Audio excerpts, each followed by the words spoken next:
채널A의 아침을 여는 라디오쇼 정치 시그널, 저는 정치부 차장 노은지입니다. 오늘 하루 가장 중요한 정치권 신호, 여기서 먼저 잡아드립니다. 오늘의 첫 번째 신호, 더불어민주당이 당원 참여를 강화하기 위해 당원 주권국을 신설할 계획입니다.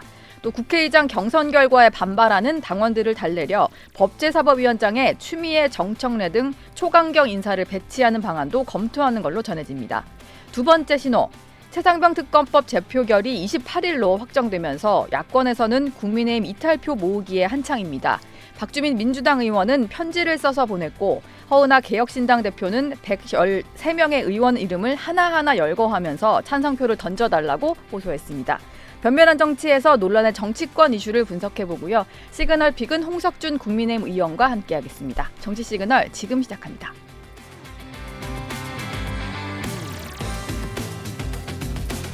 네, 매주 목요일의 코너입니다. 변변한 정치, 전지현 변호사, 박상수 변호사 두 변호사와 함께하겠습니다. 어서 오세요. 네, 안녕하세요. 예, 최근에 있었던 직구 논란부터 좀 살펴보겠습니다. KC 인증을 받은 제품만 구매를 할 수 있게 하겠다 검토하다가 일단 이제 중단된 단계이긴 한데, 이 직구 논란부터 고령 운전자에게 조건부로 면허 발급하는 이 안까지 좀 혼선이 빚어진 정책들이 꽤 있거든요. 그 대통령실이 바로바로 잡기는 했는데, 이게 너무 혼선이 자주 있다 보니까 왜 자꾸 이런 일이 반복되냐 비판도 있는 것 같아요. 그러니까 이게 총선에서 그 윤석열 정부가 너무 외교라든지 안보 같은 거대한 담론에만 치우치고 민생에 소홀했다, 소통에 부족했다, 이런 지적이 나오니까는 각 정부 부처에서 지금 조급한 마음이 있는 것 같아요. 네. 그래서 일단 금감원에서 뭐 불법 공매도 차단한다 그러고, 그다음에 경찰청에서 고령 운전자 면허를 제한한다 그러고, 그다음에 이제 국무조정실에서 KC 인증마크 얘기를 했는데, 네. 다 이게 난점이 있단 말이에요. 공매도 같은 경우는 불법 공매도를 적발할 수 있는 시스템이 완전히 갖춰진 다음에 해야 되는 거고, 예. 고령 운전자 면허 제한도 야간에 못한다, 속도 제한한다, 고속도로는 금지한다고 하는데, 이거를 어떻게 금지를 하는 거예요? 이거는 고령 운전자 놀리는 것밖에 안 된단 말이에요. 그렇죠. 예. 그리고 KC 인증마크도 이 얘기가 소비자의 안전보호라든지 어떤 국내 기업의 보호, 이런 점에서는 뭐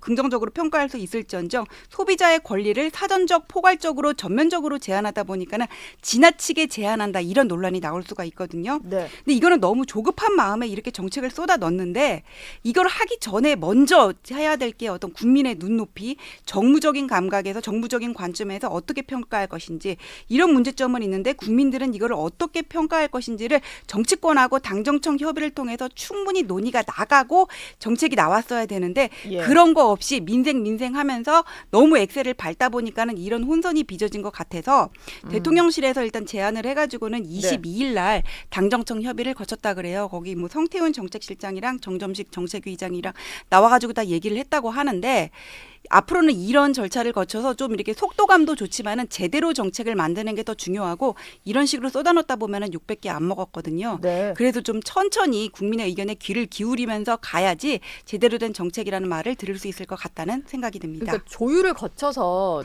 이제 결론이 난 것들만 좀 나와야지, 중간 단계에서 이럴 수도 있고 저럴 수도 있고 하다가 혼선이 빚어지는 것 같아서 네네. 이건 좀 당연히 조율을 해야 될 문제 같고, 근데 직구 금지 논란 두고는 어쨌든 안전은 또 지켜줘야 되는 문제니까, 그럼 어떻게 좀 막을 수 있냐라는 것도 여전히 우려는 남는 것 같아요. 네.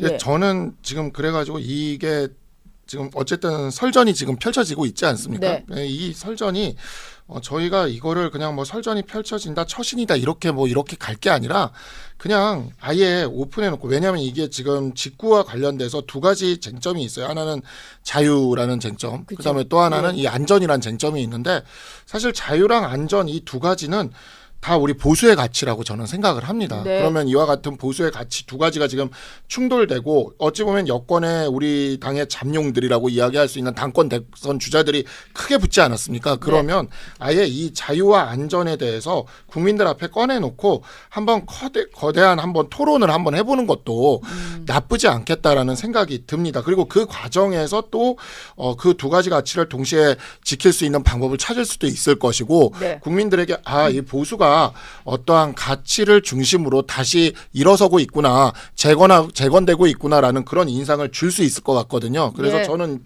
아주 오랜만에 펼쳐진 정말 건전한 이와 같은 정책 대결, 어찌 보면 가치에 대한 토론 이것이 이제 시작된 게 아닌가라는 생각이 들어서 저는 오히려 되게 고무적이고 좋게 봅니다.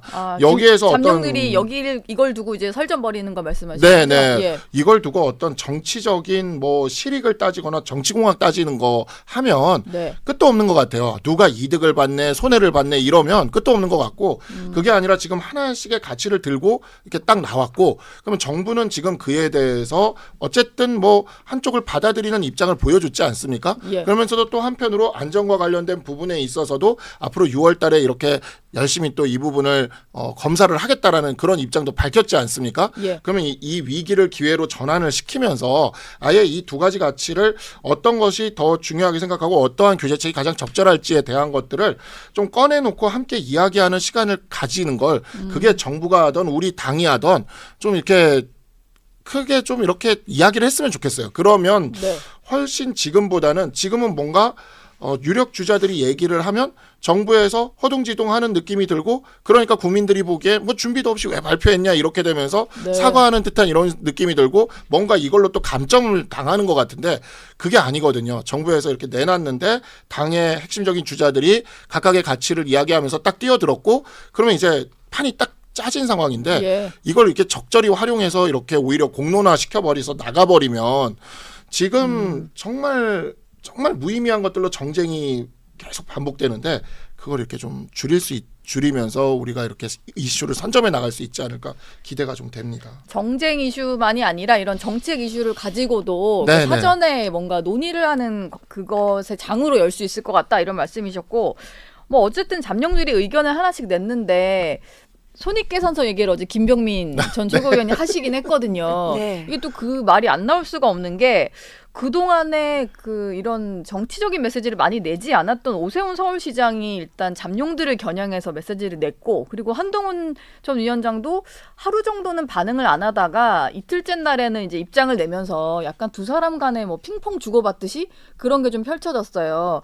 그러다 보니까 여기서 누가 뭐 득이고 누가 실이냐 이런 분석까지 나온 것 같은데 전지현 변호사님 보시기엔 좀 두 사람의 설전을 놓고 봤을 때 좀 어떻게 평가를 하시겠어요? 일단 저는 김병민 김병민 위원장이랑 예. 최고위원 얘기에 동의합니다. 그 오세훈 시장이 패했다고 봐요. 근데 네. 이거를 보면은 이 흐름이 되게 재밌단 말이에요. 처음에 16일 날 정부에서 80개 품목 KC마크 인증 없으면 직구 금지 발표를 했어요. 예. 근데 주말에 유승민, 한동훈, 나경원 이런 식으로 해가지고는 여기를 비토한다, 졸속 시행이다 이런 비판을 했단 말이에요. 네. 근데 이대로 끝나는가 보다 했어요. 정부에서 이 방침을 철회를 했기 때문에. 그런데 갑자기 월요일 날 오세훈 시장이 뛰어들어서 시민 안전, 국내 기업 보호를 얘기를 하더니 여기까지만 보면 이제 정책 설전인데 그다음에 뭐라 그랬냐면은 여당 중진으로서 처신에 아쉬움이 있다 이렇게 얘기를 한 거예요. 처신이 딱 문제가 됐던 중진, 단어죠. 처신. 근데 보통 중진하면은 우리가 중진 의원을 생각하잖아요. 그 당일날 유승민 의원이 발끈했습니다. 예. 아니 정부나 대통령실에 대해서는 할 말 못해 이러고 네. 그다음에 한동훈 위원장은 그 다음 날 얘기를 했어요. 처신이라니 건설적인 의견 제시라니 이렇게 얘기를 하는데 한동훈 위원장이 하루 늦게 얘기를 했거든요. 네. 근데 처음에는 중진의 처신 이 얘기를 좀 이해를 잘 못하신 거 아닌가 저는 그런 생각이 들어요. 보통 중진하면은 다선 의원을 얘기를 하고 그 다음에 이게 어떤 정책에 대한 비판이지 본인을 공격한다고 생각을 안 했는데 나중에 이걸 깨달으신 게 아닌가. 뭔가 이렇게 정부 정책을 옹호하는 사람 대 비판하는 사람, 뭐 예. 친윤 대 비윤처럼 네. 이렇게 지금 프레임이 구도가 가고 있구나. 이거를 나중에 깨달으시고 참전한 게 아닌가 그런 예. 생각이 들어요. 네. 그랬더니 오세훈 의원이 중진이라면 대통령실 총리실에 직접 얘기해야지 했더니 유승민 의원이 SNS가 보여주기식 정치냐 너는 왜 하냐 이렇게 반박을 네. 했거든요. 예. 아니 근데 오세훈 시장의 의견도 이른 옳아요. 그런데 대통령실 중리실 장관에다 직접 얘기를 하는 거는 관료한테 얘기를 할 수는 있어도 정치인은 국민과 계속 호흡하고 소통을 해야 되는 사람이잖아요. 내 의견이 뭔지를 밝히고 네. 그런 정치인들한테 SNS 하지 말고 직접 얘기하라 이렇게 하는 거는 정치하지 말라는 얘기거든요. 처음에 그러니까 말씀을 잘못하신 거예요. 처신이라는 게 상대방을 비하하는 걸로 보이고 나중에 얘기도 설득력이 없다 보니까는 결국은 밀릴 수밖에 없는 싸움이었다고 보고 이러한 논쟁은 정책에 대한 담론, 논쟁 예. 그냥 이렇게 갔으면은 저는 그러니까 겉으로 보기에는 그렇게 보이는데 그 이면에는 예. 친윤 대 비윤과 같은 구도가 살짝 깔려 있었고 그래서 유승민 전 의원이나 한동훈 위원장도 참전을 해서 적극적으로 이렇게 대처를 한 게 아닌가 그런 예. 생각이 듭니다. 저는 그런 생각도 했는데 오세훈 서울시장은 아까 말씀하신 두 가지 가치 있잖아요. 네. 자유와 안전 두 마리 토끼를 다 잡겠다는 의미로 글을 썼다가 결과적으로 이제 중진 처신 아쉬움 이 단어만 남는 바람에 네, 좀 곤란해진 게 아닌가라는 네. 생각도 좀 들었어요. 예. 예, 그러니까 진짜 그 중진이나 처신이라는 단어는 저도 많이 아쉽더라고요. 그게 네. 왜 그러냐면 이게 그러니까 결국에는 그러니까 더 이게 좀 선명하게 드러났는데 일종의 표현의 자유인 거죠. 아니 누구든 SNS를 통해서 표현할 수 있고 그다음에 지금 우리 당이 지난 총선에서 계속 비판받은 지점이 할 말을 못했다 이거 아닙니까? 예. 그러니까 정부에 대해서 할 말이 할 수 있었으면 못했다 이건데 오세훈 시장이 아주 전형적인 할 말이 있으면 조용히 해야지 예. 왜 공개적으로 하느냐 이렇게 얘기를 해버리신 거거든요. 그러다 네. 보니까 이게 딱 그 우리 당에 대한 그 심판, 우리 당에 대한 비판 그 지점을 그대로 이렇게 받아버리시게 된 거거든요. 그래가지고 저는 그냥 자유를 따라가는 것도 좋지만 안전 문제도 우리가 소홀해서는 안 된다라는 정도에서 이렇게 이야기를 하셨고 만약에 그랬다면 이제 그래서 이렇게 자유와 안전에 대한 어떤 정책 논쟁으로 가고 그걸 당이나 정부가 받아서 좀 이렇게 크게 공론의 장을 열어버렸으면 오히려 모두가 이렇게 딱 살 수 있는 분위기로 갔을 텐데 약간 그 단어들 때문에 이게 일종의 예. 저희가 이제 그 이야기했던 바로 그 지점이죠. 저희 네. 천목회에서 얘기했던 입틀막 입틀막. 그 이야기에 대한 예. 그 불통의 정치에 대한 그런 인상을 확 살린 거거든요. 네. 이제 저희들이 그래서 그러한 것들은 좀 앞으로 좀 더 오히려 좀 시끌시끌해져야 된다고 저는 개인적으로 생각을 해요. 우리 네. 당이 시끌시끌해질수록 오히려 저는 지금 민주당이 입틀막으로 가는 상황 같거든요. 지금 네. 당장 뭐 의장 원하는 사람 안 뽑혔다고 뭐 10,000명씩 탈당하고 막 그러면서 지금 오히려 뭐 이렇게 누르는 이런 분위기가 되지 예. 않습니까? 그렇죠. 그럴수록 우리는 더욱더 이렇게 좀 개방적이고 시끌시끌한 모습을 보여주면서 국민들은 그런 당을 좋아하거든요. 네. 그래서 그런 모습으로 갔었으면 어땠을까라는 좀 아쉬움이 있습니다. 이번에 직후 논란으로 SNS를 그래도 한동훈 전 위원장이 뭐 그동안은 누군가의 어떤 비판에 대한 반응 정도로 글을 올렸다가 처음으로 이런 현안에 대한 목소리를 내는 걸 좀 봤던 거는 이게 나름의 의미가 있지 않을까 생각도 좀 들고 또 오세훈 시장에게 반박을 하면서 올린 글 끝에 보면은 고령 운전자 조건부 면허 문제까지도 언급을 했더라고요. 그러다 보니까 이제 이것조차도 한 전 위원장의 어떤 전당대회 출마와 연결을 짓는다거나 복귀할 때는 이제 아마 생활정치 메시지를 들고 또 올 거다 뭐 이런 전망도 나오고 그런 것 같아요. 예, 그러니까 정치에서 가장 중요한 게 이제 민생이거든요. 근데 민생이라는 게 별거 아니에요. 국민들이 편하게 살고 지갑 두둑해지고 등 따시면 그게 바로 민생이거든요. 네. 근데 민생에 너무 소홀했다는 비판을 지금 정부 여당이 받고 있단 말이에요.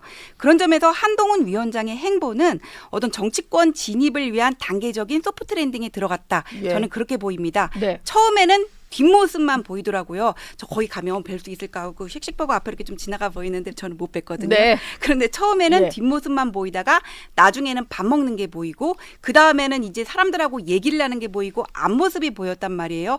그런데 이제 직접 던졌어요. 얘기를 던지고 지금은 이제 생활 정치가 이제 화두가 돼서 고령 운전자 면허 KC 인증부터 여러 가지 얘기가 나올 건데 나중에 가면은 비판이 아니라 본인이 직접 이런 건 이렇게 하자고 좀 더 능동적으로 주문을 할 것 같고 그 다음에 대선 주자로서 이제 가장 중요한 거는 이를테면 이재명 대표의 어떤 기본소득같이 본인의 브랜드를 만드는 거거든요. 네. 아젠다를 던지는 거 이런 식으로 천천히 이렇게 점점 더 움직이지 않을까 그런 생각이 듭니다.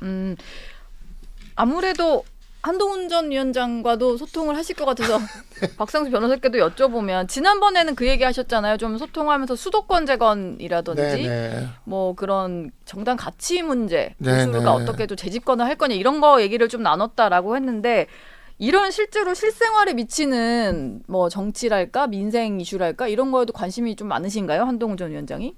제가 다른 방송에서도 얘기는 했지만 저는 네. 이거 잘하셨다고 제가 보냈거든요. 예. 그랬더니 이제 제가 직구를 많이 해서요라고 이렇게 답이 왔다고 제가 이야기를 했는데 본인이 직구족이어서. 예. 네. 네. 그래서 저는 뭐 이런 식의 좀 이제 생활 밀착형으로 가시는 거는 저는 되게 잘하고 있는 거라고 생각을 합니다. 그러니까 우리 당이 지금 이제 보면은 결국에는 지금 계속 민주당이 이야기하는 심판론의 그 프레임 속으로 계속 걸어 들어가면 네. 우리는 결코 이길 수가 없다고 생각을 해요. 왜 그러냐면 이미 그거는 민주당이 만들어 놓은 판이거든요. 네. 그 판에서 우리가 아니라고 해봐야 국민들이 보기에는 이게 아무리 좀 억울하더라도 국민들이 보기에는 이거는 다 변명하는 걸로밖에 안 보이는 거죠.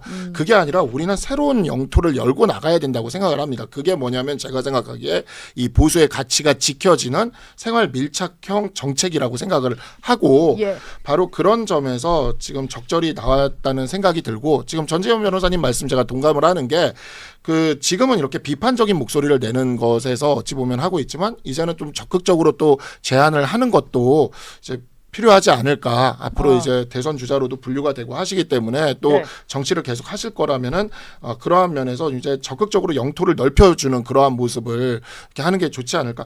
오세훈 시장도 어찌 보면 이번에 그 안전이라는 측면을 새로 열어줬거든요. 그러니까 그러한 모습들이 우리 당에서 계속 좀 나왔으면 좋겠어요. 그래서 좀 이제 민주당이 이야기하는 민주당은 계속 지금 심판 조국 혁신 나가면 말할 것도 없고 그렇게 가고 있는데 거기에 우리가 말리지 말고 그냥 우리는 우리 얘기하면서 쭉 걸어가면서 국민들한테 뭔가 달라질 거다 미래에서는 뭔가 달라질 거다라는 것을 앞으로 3년 동안 좀 그쪽으로 좀 이렇게 하면서 서로 그 정책 경쟁과 선명성 경쟁을 계속하면서 치고 나가서 이슈를 좀 쭉 선점해서 나갔으면 좋겠습니다. 지금은 민주당이 얘기하는 어떤 심판론의 이슈에 우리가 계속 그거 아니다. 억울하다.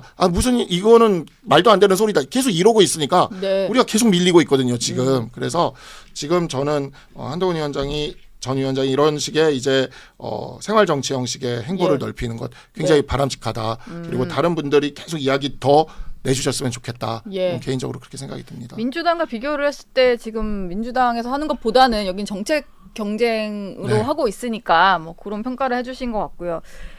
국민의힘도 조용하기만 한 건 아니었는데 총선 백서를 두고 논란이 좀 계속되다가 최근에 좀 일단락이 되는 건가라는 생각도 좀 들거든요. 조정훈 그 총선 백서특위 위원장이 일단 본인의 어떤 전당대회 불출마를 선언을 하면서 논란을 조금 종식시키려는 움직임을 보였는데 전재현 변호사 보시기에는 이게 위원장 직은 유지를 하되 전당대회 안 나가겠다라고 선언한 것 자체로 이제 논란이 좀 끝날 것 같으세요? 어떠십니까? 저는 백서 지금 추진위까지 꾸려져가지고 시작을 했으니까 이제 와서 접기는 뭐하지만 그러면은 이거를 출간 시기를 좀 뒤로 조정을 하던지 이미 좀 백서의 의미는 많이 퇴색되지 않았나 좀 그런 생각이 들어요. 왜냐하면은 백서를 쓴다는 게 패배의 원인을 분석한다는 게 원래 사실 누구에게 책임을 물을 수밖에 없는 거기 때문에 되게 민감하거든요. 2022년에 대선 끝나고 나서 민주당에서도 백서를 안 쓴다고 막 얘기를 했었는데 나중에 어느 언론 보도를 보니까 비공개로 썼고 거기에 이재명 대표는 하나도 거론이 안 됐다는 거예요. 그러면서 문재인 전 대통령의 지지율이 너무 높은데 차별화를 못해서 그랬다 정도로 그냥 이것도 아니고 저것도 아니고 흑도백도 아니고 어영부영하게 적어놨다 뭐 이런 식으로 난 보도를 제가 본 적이 있거든요.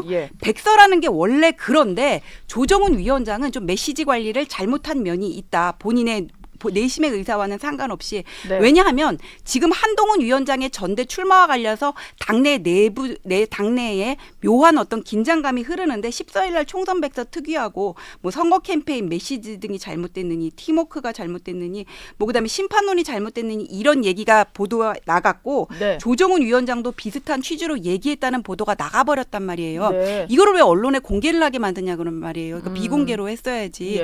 저는 그런 점에서 이게 무슨 한동훈 위원장이 어느 정도 책임이 있다. 저는 사실 책임보다는 어떤 위기에 빠진 당을 구조하라고 내렸는데 그거를 사실 못한 거잖아요. 저는 그 책임이라고 보는데 그게 총선 패배의 원인하고는 또 별개거든요. 이거를 이렇게 같이 묶어가지고 패배의 책임이 어느 정도 있다 얘기를 하는 게 이미 이거는 정치적인 문제가 됐고 어떤 상황의 분석 이런 계량적인 수준을 떠났다고 저는 생각이 들어요.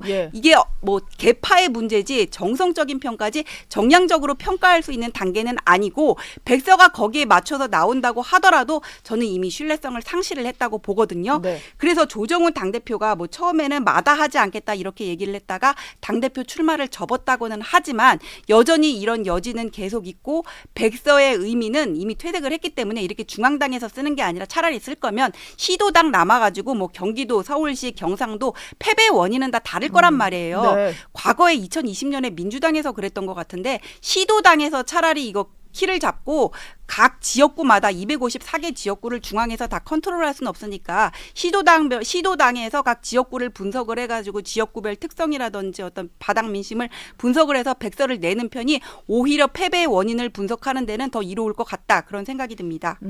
지역에서 써서 올리는 이건 괜찮은 아이디어 같은데 박상두 변호사가 사실 거의 처음으로 조정훈 위원장의 전당대회 불출마 선언하라라고 요구하셨던 것 같은데 결과적으로 그렇게 갔습니다. 네네. 뭐 이 정도면 괜찮은 걸까요? 저는 사실 이제 조정원 위원장이 그렇게 한 게 정말 다행이다라는 생각이 들어요. 그래서 그 부분에 있어서 다른 방송에서도 제가 이 정도면 이제 봉합이 됐으니 총선 백서 TF가 잘 돌아가서 백서가 객관적으로 잘 나왔으면 좋겠다고도 이야기를 했어요. 네. 그리고 사실 우리 천목회에서도 총선 백서 TF에 위원이 3명이나 들어가 있습니다. 그리고 정말 노력하는 거 제가 알고 있거든요. 이분들이 그러니까 조정원 위원장이 계속 저렇게 발언을 하고 다녀서 그런 거지 실제로 지금 보면 우리 당의 조직도 문제라던가 아니면 여의도 연구원의 문제라던가 이런 부분들에 있어서 조직적인 문제나 이런 것들을 굉장히 세밀하게 지금 파고들어서 보고 있거든요. 한동훈 위원장이 온 이후가 아니라 그 전부터 전부터 그냥 우리 것들. 당의 그 조직적인 문제들 같은 거지 시스템적인 문제들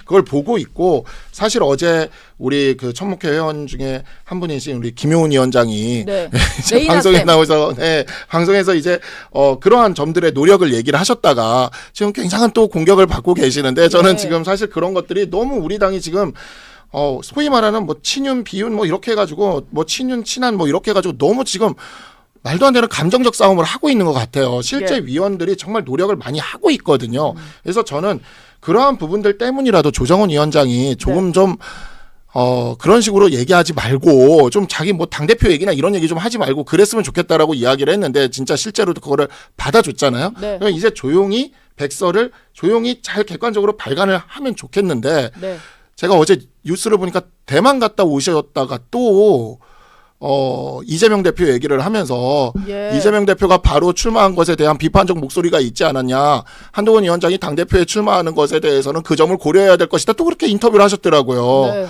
그러니까 왜 계속 이러시는지 싶은 생각을 제가 지금 사실 좀 해요. 왜냐하면 위원장이시잖아요. 어찌 보면 그 밑에 일하는 위원들이 있어요. 위원들은 정말 열심히 노력하면서 일을 하고 있단 말이에요. 그런 위원장으로서 좀 무게감을 잡고 사실 이거는 일종의 총선에 대한 평가와 일종의 판결문을 내놓는 건데 재판장이 계속 그렇게 얘기를 하고 또 뭐 이제 안 하겠다 얘기해놓고는 또 당대표 출마에 대해서 고려해야 돼. 물론 질문이 들어왔으니까 했을 수는 있겠지만 이제는 그런 문제에 대해서 답하지 않겠습니다라고 하셔도 돼요.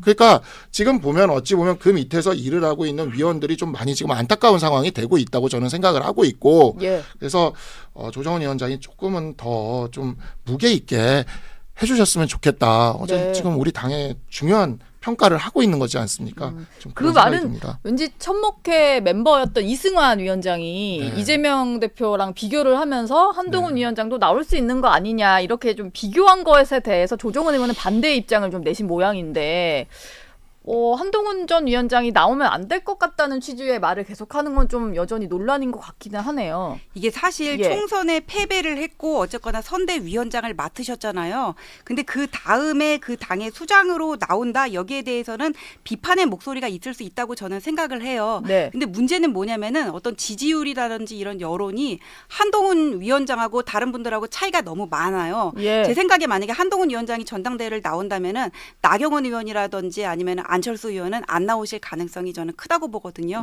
어차피 승산이 없는 싸움이라고 생각을 하고 물론 어떤 당원 표심이 조직력이 많고 그다음에 지금 대통령 임기 3년이고 당내 주류가 친윤이라고 하더라도 이거는 당원들하고 일반인이 이렇게 뽑는다면은 이대로 가면 한동훈 위원장이 될 수밖에 없고 될 가능성이 크고 다른 대체할 수 있는 사람이 있으면 모르겠는데 없다 그러면은 또 상황에 따라서 얘기는 달라질 수 있는 거예요. 그때 이재명 대표가 나올 때 뭐라 그랬냐면은 문재인 대통령이 당선될 때 때마다 얻은 표가 많고 그나마 악재에도 불구하고 잘 싸웠다는 얘기가 있었거든요. 네. 일반론적으로는 그럴 수 있어도 상황에 따라서 이거는 달라질 수 있는 거기 때문에 총선 패배에 책임이 있기 때문에 무조건 나오지 말라고 얘기하는 거는 지금 당내 상황에서는 별로 먹히지 않는 것 같습니다. 저는 좀 궁금한 게요. 그 최근에 그 홍준표 전 시장, 홍준표 대구시장도 그렇고 뭐 심평 변호사 이런 분들이 지적을 하는 걸 보면은 한동훈 전 위원장은 뭐 전당대회에 나올 것 같고 그래서 계속 견제를 하는 것 같고 심평 변호사는 이런 얘기를 했더라고요. 한동훈 전 위원장 주변에 있는 사람들은 아마 윤 대통령의 탈당을 바랄 것이고 아마 이제 한동훈 전 위원장이 등장을 하게 되면 그 스탠스가 반윤 너무 나간다면 반윤일 거고 뭐 비윤에 서 있을 것이다 뭐 이런 얘기를 하는데 실제 생각이 좀 궁금하긴 해요. 제가 좀 주변 얘기 들어보면 한동훈 전 위원장이 그런 정도로 대통령과 각을 세워서 내가 나오겠다라는 생각은 안 하는 것 같은데 실제로 좀 어떤지 궁금하거든요. 제가 다른 프로그램에서 예. 이철규 의원님이랑 이렇게 앞뒤로 출연을 한 적이 있어요. 네. 다른 프로그램에서. 근데 이철규 의원님이 거기서 이야기를 하셨다고요. 그 방송에서 한동훈 위원장이 가장 친윤일 거다. 네. 아니 사실 지금 우리 대통령을 지키는 것에 대해서 반대할 사람이 누가 있겠습니까? 지금 이 당에서. 예. 저는 이 당에서 탈당을 이야기하는 사람이 있다면 그 사람이 가장 큰 해당 행위를 하고 있는 사람이다라고 생각을 해요. 예. 제가 있었던 지역구가 사실 그 이전에 삼선 의원이었었던 제 전에 의원을 하셨던 분이 그 박근혜 대통령 탄핵에 있어서 찬성을 하셨던 게 있어서 예. 그 지역 안에서도 아직도 그 논란이 있습니다. 지금 한 10년이 됐는데도 네. 제가 그래서 그거를 그 지역구에서 선거운동하면서 느꼈던 게 다시는 우리 정파에 이런 비극적인 일이 있어서는 안 되고 또 그로 인해서 10년째 당원들끼리 갈라져 싸우고 있는 이 사태가 저는 네. 진짜 끔찍하다는 생각을 하거든요. 그러니까 예. 저는 그런 부분에 있어서 심평 변호사는 도대체 왜 계속 이렇게 심평 변호사 예전에 뭐 얘기했었냐면 안철수 당대표 나온다고 했을 때 안철수 당대표 나오면 대통령께서 탈당할 수도 있다는 얘기 예전에 제가 그 기사를 봤어요. 아 맞아요. 그때도 그 예, 얘기 그렇게 하셨어요. 얘기를 했다고요, 본인이. 예. 그렇게 얘기를 해놓고 이제 와서는 또, 그 기사가 나오고 이렇게 국민 분위기 좋지 않아지니까 뭐 친한계가 대통령의 탈당을 바라는 거다. 이런 식으로 얘기하면서 본인은 예전에 안철수 당대표 나온다고 했을 때 탈당할 수도 있다고 얘기했던 분인데 예. 저는 진짜 이런 분들이 왜 이런 이야기들을 하는지 모르겠고 지금 이 우리 당의 현재 이 상황에서 감히 대통령 탈당이니 뭐니 이런 얘기를 하는 사람들이 가장 큰 해당 행위를 하고 있다고 생각을 합니다. 예. 최대한 지금 힘을 합쳐서 머리를 맞대고 보수를 재건하고 살아남아서 어떻게 해야 될 생각을 해야지 지금 108석밖에 안 되는 상태에서 당이 쪼개지면 민주당 공세로 이 192석의 공세를 어떻게 막을 생각인지 저는 도무지 가늠이 안 됩니다. 예. 그러니까 사실 친윤계, 친한계 간에 뭐 싸움 붙이기 뭐 이런 식의 것들은 정말 전혀 도움이 안 되는 건데 뭐 탈당 얘기를 하시는 분들이 계속 있어서 또 대표적인 분이 이제 본인 탈당 얘기하셨던 홍준표 시장이거든요. 근데 뭐 탈당 운운은 가당치도 않다고 이제 바로잡기는 하셨는데 어쨌든 계속 한동훈 전 위원장을 대표로 만들겠다는 당 분위기는 마음에 안 드는지 계속해서 글을 올리고 계세요.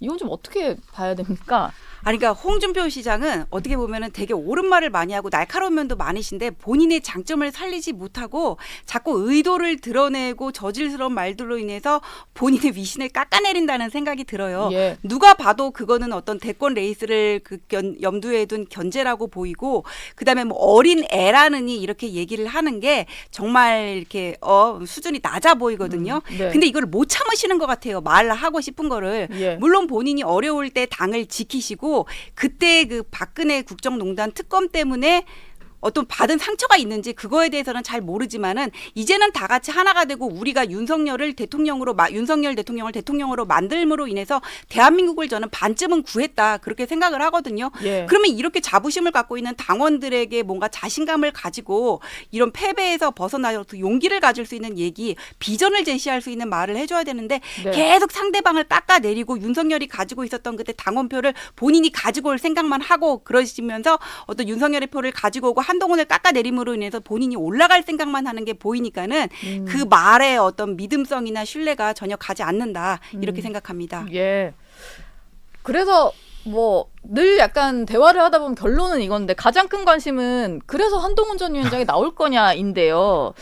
뭐 주변에 그 얘기를 좀 했다는 것도 있고 그 얘기한 건 사실이 아니라고 이제 바로잡기도 하고 뭐 이러니까 뭐 현재까지 상황으로는 나온다는 건지 안 나온다는 건지 고심 중인 건지가 좀 궁금한데요. 아무도 모를 것 같아요. 그러니까 예. 뭐 한동훈 위원장이 선택하기 나름이지 않겠습니까? 그러니까 뭐 본인이 그렇게 부정을 했으면 그냥 본인이 부정한 게 가장 중요한 지금 그 공신력이 있는 이야기인 것이고 네. 그렇다고 해서 뭐 또 아예 안 나온다 얘기를 또 안 한 거니까 그러면 그냥 저는 좀 기다렸으면 좋겠다는 생각이 들고 예. 아마 뭐 지금 굉장히 고민을 많이 하시지 않겠습니까? 이 부분에 있어서는. 그리고 다들 관심사가 있어서 그런 것 같긴 하지만 그냥 좀 이런 거는 좀 기다리고 이런 이야기들 때문에 당이 계속 이렇게 부딪히고 분열되고 감정적으로 이렇게 당원들끼리도 이러고 저는 이거 진짜 걱정스럽습니다. 제가 정말 박근혜 대통령 탄핵과 관련돼서 네. 저희 그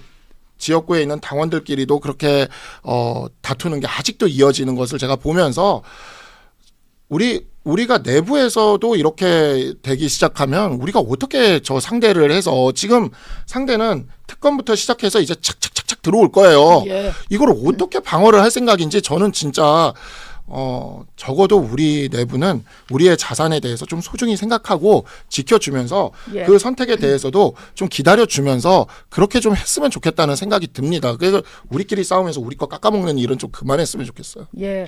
저희가 민주당 얘기도 좀 했어야 되는데 지금 특검 얘기하셨으니까 마지막 질문을 좀 드려보겠습니다. 민주당 같은 경우는 최상병 특검법 재표결을 앞두고 이제 국민의힘 의원들 설득을 하고 있고요. 그리고 계속 이 얘기를 반복하더라고요. 특검을 거부하는 자가 범인이다. 이게 대선 때 계속 나왔던 얘기인데. 이거 제가 반사해드릴게요. 21년에 이재명 대표가 뭐라 그러냐면 그때 야당에서 계속 대장동 특검 얘기를 하니까는 저질 정치 그러면 수사기관이 왜 필요하냐 이렇게 얘기를 하셨거든요. 예. 여기 똑같이 대입을 해보면은 저질 특검 그러면 공수처가 왜 필요하냐 저는 이렇게 받아쳐주겠습니다. 예. 반사를 해주셨습니다. 네. 맞습니다. 네, 예. 저도 똑같이 생각을 합니다. 네. 공수처가 있는데 공수처 지금 민주당이 만들었어요. 공수처는 지금 민주당이 만들어뒀고 민주당이 버린 겁니다. 예. 뭐 인력이 부족하다, 예산이 부족하다, 민주당이 180석으로 얼마든지 더 만들어줄 수 있었습니다. 예. 그래놓고는 뭐 이제 와서 특검이 또 해야 된다? 그냥 수사만 더 늦어질 뿐입니다. 저는 예. 그런 점에서 공수처가 수사를 제대로 하도록 하는 게 민주당이 결자 해지하는 것이라고 생각을 합니다. 예. 알겠습니다. 오늘 변변한 정치는 여기서 마무리하겠습니다. 고맙습니다. 네, 고맙습니다. 감사합니다. 감사합니다. 네. 라디오쇼 노은지의 정...